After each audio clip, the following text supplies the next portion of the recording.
네, 아직도 어지러운 세상 갈피를 못 잡고 있는데요.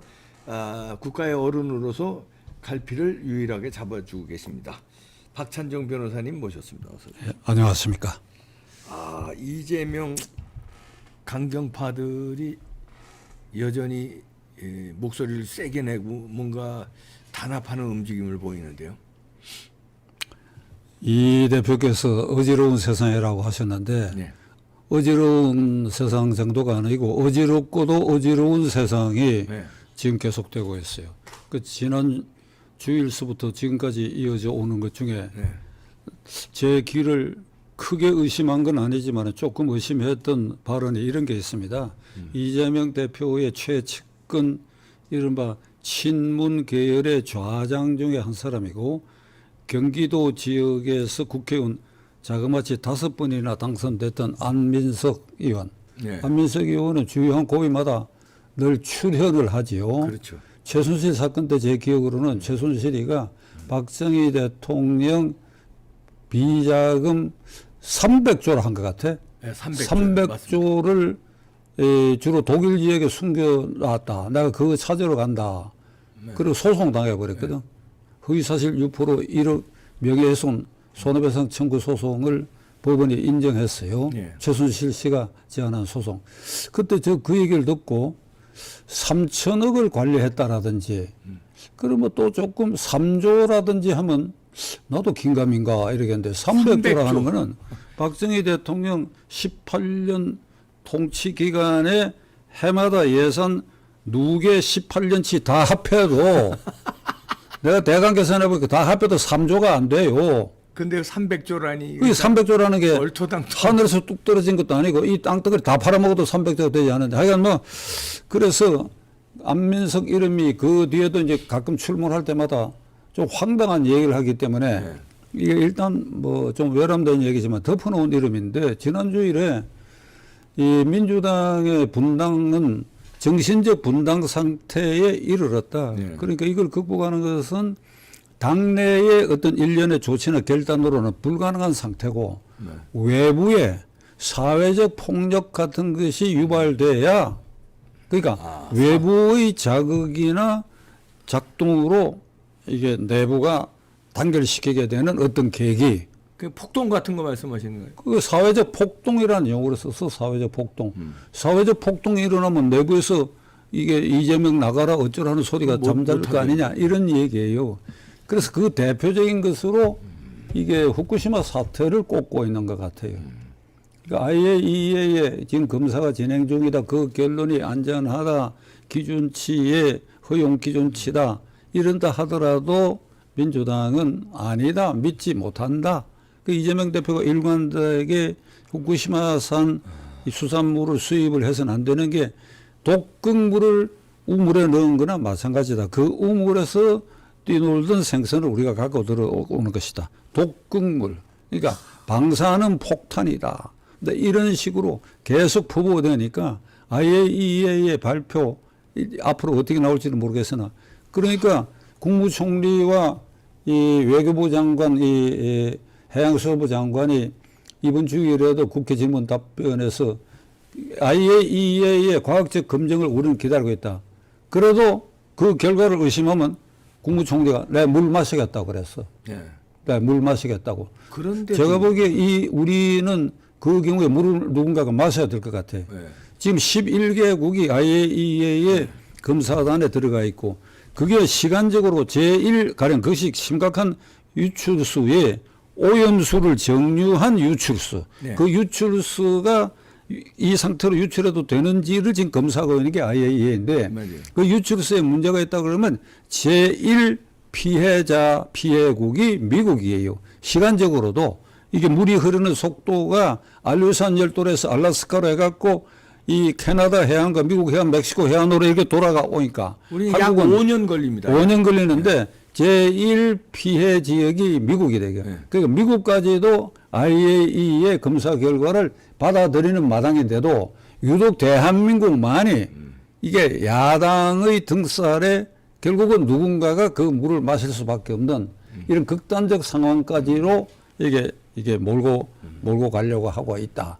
그러니까 사회적 폭동을 유발할 수 있는 현재 호재가 이게 이 후쿠시마 사태인데 이걸 증폭시켜 가지고 거리 투쟁으로 촛불 시위로 그래야 내년 국회의원 총선까지 이걸 끌고 가서 지금과 같은 과반수 이상을 확보하게 되면 그 여름과 가을에 내년 여름과 가을에 이게 윤석열 탄핵 쪽으로 몰고 간다. 광우병 사태 이상으로 대중을 동원해가고 자기 편들을.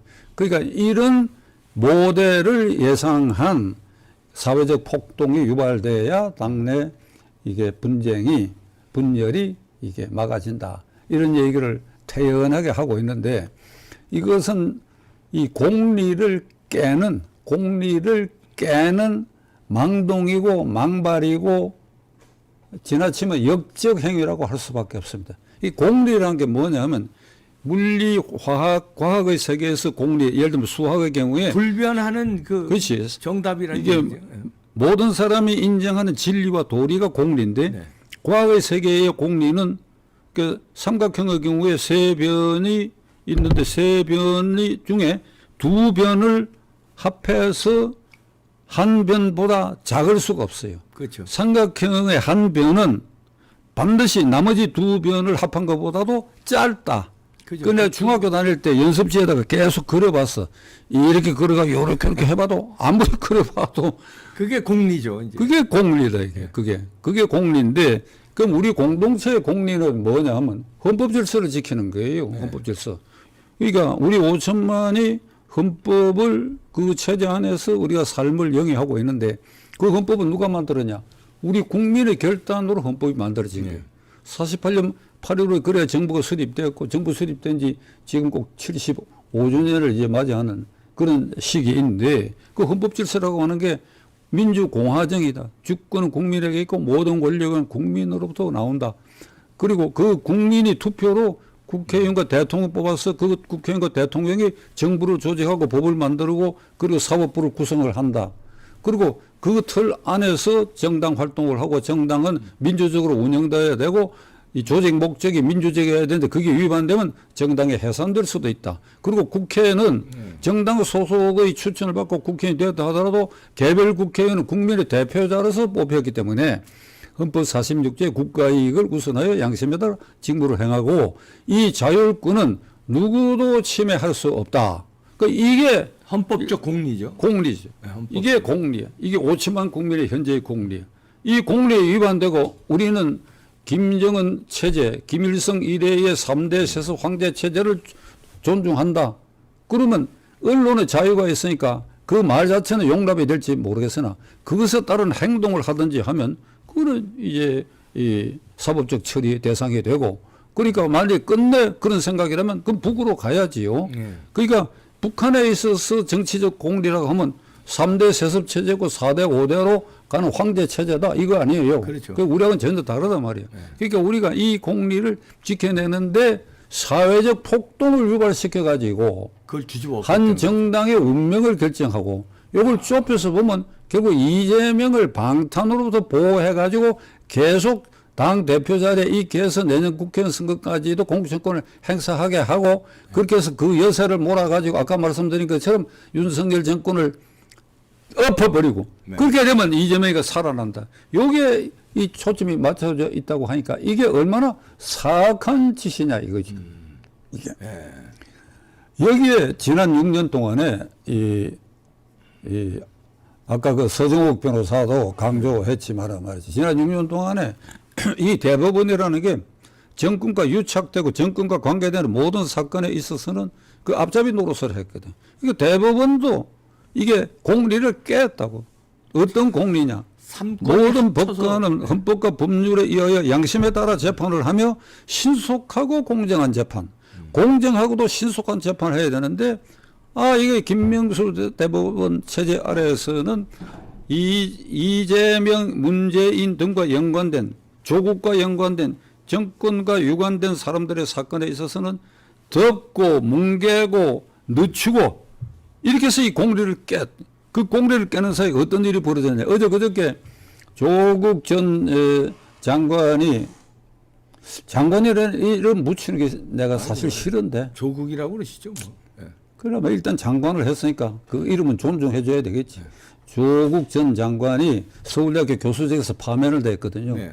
근데 조국 전 장관은 2019년 12월에 직무유기 직권남용 권리행사 방해 등으로 기소가 됐어요. 예.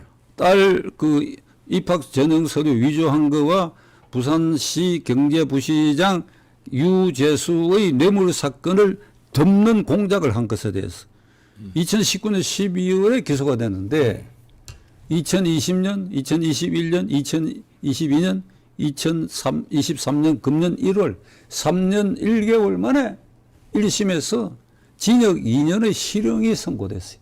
실형이 그랬는데도 파면 안 당했습니다. 3년 1개월 만에 실형이 선고. 그 실형이라고 하는 것은 집행유예를 붙인 것이 아니니까 판사가 왜 법정 구속을 명하지 않은지 나는 이해할 수가 없어요. 그러게요.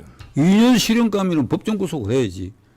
그러니까 이제 나와가지고 항소하고 고등법원 가고 또 고등법원에서도 또 법정 구속 안 하면 대법원 가고 요렇게 김명수 체제는 계속될 텐데 김명수 체제가 끝나면 어떤 일이 벌어질지는 알 수 없으나 자, 그럼 3년 1개월 만에 1심 판결이 나고 1심 판결 나고 5개월이 지나 다시 말하면 2019년 서울대학 법학전문대학원 조국 교수가 기소가 되고 3년 6개월 만에 이게 파면 징계 처분이 났다. 그러니까 이 징계 처분도 소청 심사로 다루고 재판으로 또 다툴 것이다. 그러니까 앞에 돌아가서 2019년 12월에 그 사건이 기소됐다 그러면 1년 안에 늦어도 1년 6개월 안에 대법원까지 판결 다 나야 돼요. 네. 안 했잖아요. 지금 안 했잖아요. 그러니까 김명수 임기 끝날 무렵에 비로소 1심 판결이 났다. 그러니까 이것은 이게 법원이 공리를 깨므로써 공리를 파괴함으로써 조국 같은 자가 날뛸 수 있는 근거를 만들어주고 국회의원 나온다는 거예요. 국회의원. 그러니까 국회의원은 확정 판결로 형사사건 전과가 확인되지 않았으니까 입법할 수 있는 거예요. 그리고 파면도 이게 소청 심사를 하고 이러면 확정된 것이 아니니까 그 나간다는 거예요. 그것도 하필이면 제 옛날에 선거구였던 영도를 노린다고 그래. 아, 영도를 노린답니까? 현재 영도 중구로 되어 있는데 그 85년에 내가 영도 중구 그 지역에서 나왔던 일이 있는데 그거를 노리는 것 같아. 그게 완전히 활개치고 있다. 이재명에 대해서는 더 말할 필요도 없지. 딱 조국과 똑같은 일로 재판을 공직선거법 위반 사건도 지금 뭉개고 있고 대장동 게이트 사건은 기소된 지 반년이 됐는데 기껏 이 공판 준비 절차 한 번 하고 그때 재판장이 이런 말을 해서 이 사건은 증인이 100명 이상이니까 앞으로 1, 2년을 끈다고 그 공공연하게 이재명에게 이게 면죄부를 줘갖고 이게 날뛰도록 돼 있고 이재명은 거기에 발을 맞춰가지고 당직자가 형사사건으로 기소되면 당직 배제된다는 당헌도 이미 고쳐놨고 그 당헌을 고쳐놨기 때문에 누구든지 형사사건으로 확정 판결이 나기 전까지는 유죄 확정 판결이 나기 전까지는 당직도 가질 수 있고 국회의원 공천도 받을 수 있다. 대표적으로 울산시장 부정선거 사건 15명 기소된 이게 지금도 1심 판결이 아직 나오고 있잖아요. 이건 지금 4년이 가까이 돼가 4년이. 그러니까 그 기소가 되고도 두 사람이 국회의원에 당선돼가 3년 지금 해먹고 있고 내년 임기 다 채운다 이게야. 황우나 한병도. 그럼 내년에 또 공천 받을 가능성이. 그러니까 이게 대한민국이 법치고 뭐고 완전히 공리를 이게 망가뜨리는 이런 일들이 이게 제가 이런 비유를 할 수 있어요. 종로 일가 이 대낮에 강도들이 때로 달려 들어가고 부자를 털어먹는 날강도 짓에 비유할 수 있다고. 네. 사법적 날강도, 정치적 날강도 짓을 한다. 그러니까 헌법적 틀과 그 공리, 그 규정된 거 모두가 준수해야 할 것을 이것을 다 지키지 않는 그런 거니까 이게 날강도라고 얘기할 수밖에 없다. 날강도로 이게 사법적으로 처리해야 되는데 처리를 안 하고 있으니 어떻게 해야 됩니까 이제? 전애들은 이제 지네들이 오히려 사회적 폭동을 유발한다는데. 그러니까 네. 사회적 폭동 유발이라는 말을 썼기 때문에 거꾸로 이 사회적 폭동 유발을 기도하는 세력을 제압하기 위해서는 국민이 나서야지. 국민이 평화적 집회나 시위를 통해 가고 이들을 중하게 나무라고 하는 걸 나서야 된다. 그리고 저는 이 대목에서 이재명 대표 그리고 그 강경파 그리고 조국 전 장관 등에 대해서 이런 말을 하고 싶어요. 네. 당신들은 말이야, 이 대한민국을 이렇게 만만하게 보나? 대한민국 만만한 나라가 아니야. 이 대표, 네. 6월 12일이 말이죠. 월요일이 어떤 날인가 하는 거 저는 모르고 있었는데 BTS가 창단돼가 첫 공연을 한 날이라. 네. 10년 된 10년 된 날이. 10주년 예를 들면 첫 창단 공연 기념일이야. 네. 그런데 우리는 뭐 저는 BTS가 부른 노래 전혀 감각도 없고 저도 몰라요. 모르고. 다만 그 젊은이들이 국제적으로 나라의 위상을 높였다는 데서 내가 늘 가슴으로 박수를 치는 사람인데 그런데 뉴스를 보니까 말이죠.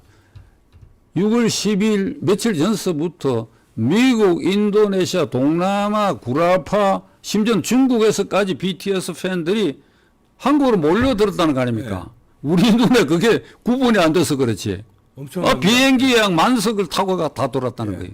그래가지고 BTS가 남겼던 흔적 공연한 장소 이런 데를 찾아다니면서 사진도 찍고 그러는데 BTS 중에 2명이 부산 출신이라 그래. 나도 그거 처음 알았는데. 그렇습니까? 네. BTS 멤버 10여 명 중에 그 2명의 부산 고향을 찾아가서 그들이 다녔던 학교 흔적 이걸 또 이렇게 답사를 한대요. 하, 대단한. 일종의 살아있는 성인들의 성지를 순례죠. 순례하듯이 네. 이걸 뭘 말하느냐. 대한민국, 코리아 이건 국제적으로 인정되고 있다는 거예요.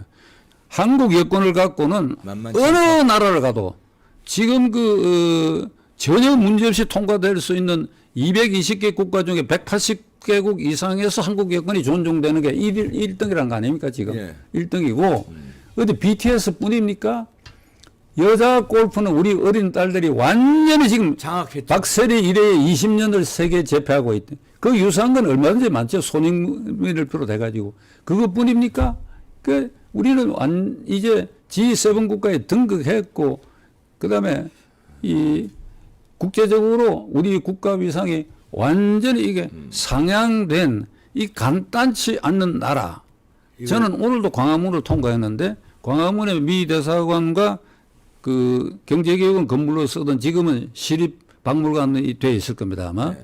그 쌍둥이 건물이 있어요. 네. 미 대사관하고 그게 언제 누가 건축한지 혹시 이 대표는 기억하십니까? 모릅니다. 네. 50년대 중반에 말이죠.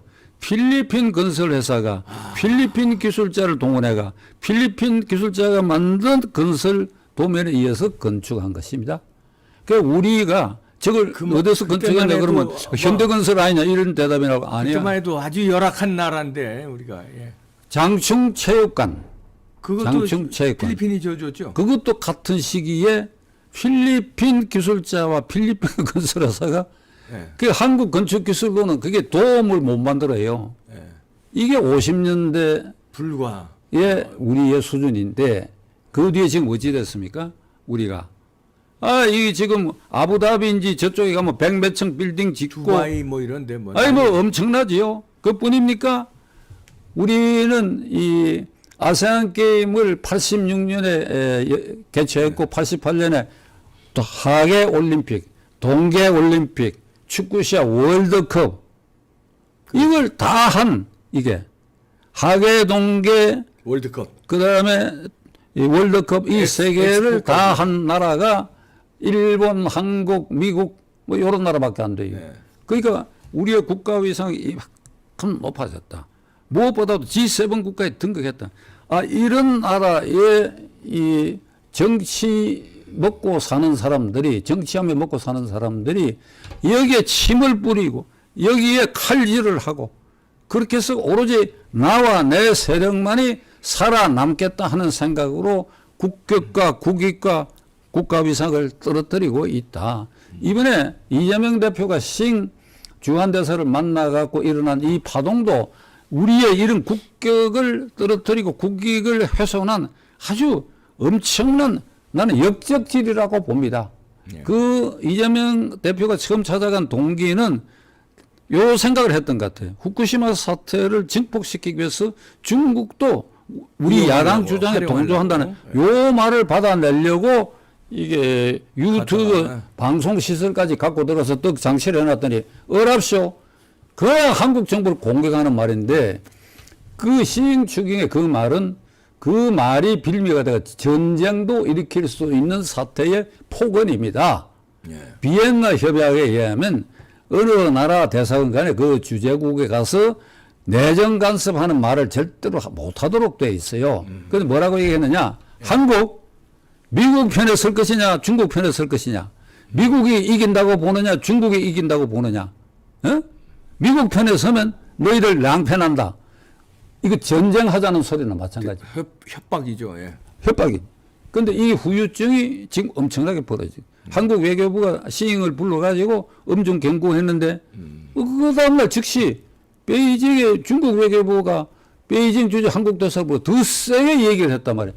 이걸 보다 못한 미국의 국무장관이 기자회견에서 이 중국의 망발을 그냥 타다하는 기자회견까지 해가 이게 우리의 이 얼마나 손해냐 이게. 한중 관계가 원만하지 않지요. 네. 안 원만한 것을 원만하게 만드는 쪽으로 노력해 줘야 할 책임이 제1야당에 있다고 한다면 거꾸로 한중 관계를 더 악화시켰다. 지금 이재명은 제 짐작으로는 만세 부르고 있어라 생각합니다. 아, 내가 거기 한번 찾아가지고 이랬더니 막 시끄러워졌다. 이렇게 되면 뉴스도 자기를 향했던 게 많이 떨어지고 그리고 종단에는 결국은 중국이 내 편 들 거 아니냐. 이 계산을 하고 있을 가능성이 많은데 쾌재를 부르고 있을 것이다 이거야. 근데 이게 이래서는 안 되지요. 그러면 이래서는 안 되지요. 이게. 그러니까 이재명 대표가 현역 국회의원이고 169명을 포용하는 제1야당의 당수라고 한다면 이 후유증, 요 사태를 두고 국민에게 사과해야 됩니다. 사과해야지요. 그럴 놈이 아닙니다. 국민 여러분, 제 의도와는 달리 이런 엄청난 후폭풍이 일어난 것에 대해서 정중하게 사과해야 된다. 근데 뭐라고 얘기해? 나는 가서 할 말을 했다고 이래. 그러니까 할 말을 무슨 할 말을 했는지 할 말 했다고만 이렇게 버리고 그것도 기자들에게 둘러싸여가지고 회의장 나오가 걸어가는 사이에. 그러니까 이런 몰상식, 몰인격, 비도덕적 행태를 보이는 이 사람을 보호하기 위해서 안민석 의원 입으로 사회적 폭동이 유발돼야 이재명을 보호한다는 말이 나왔다. 이 주말에 이봉규 TV 시청자 우리들만이라도 이걸 어찌해야 하는지 깊이 생각해야 되라고 생각합니다. 네. 결국 제압해야 나라의 됩니다, 주인은 우리가. 국민이니까 예. 이걸 어떻게 이들을 잠재우고 이들의 행태를 깨부술 수 있을 것인가. 네, 윤석열 대통령이 인지하시고 이 불법에 다 연루된 놈들이니까 사법적 처리를 국민을 믿고 신속하고 과감하게 해주길 바랍니다. 그 뒤에는 국민이 있습니다. 빨리 때려잡을 놈들 빨리 때려잡지 않으면은 나라가 어떻게 될지 모릅니다. 사회적 폭동 유발까지 나온 판이니까 빨리 속전속결로 잡아주시기 바랍니다. 박찬정 변호사님 있었습니다. 감사합니다. 감사합니다.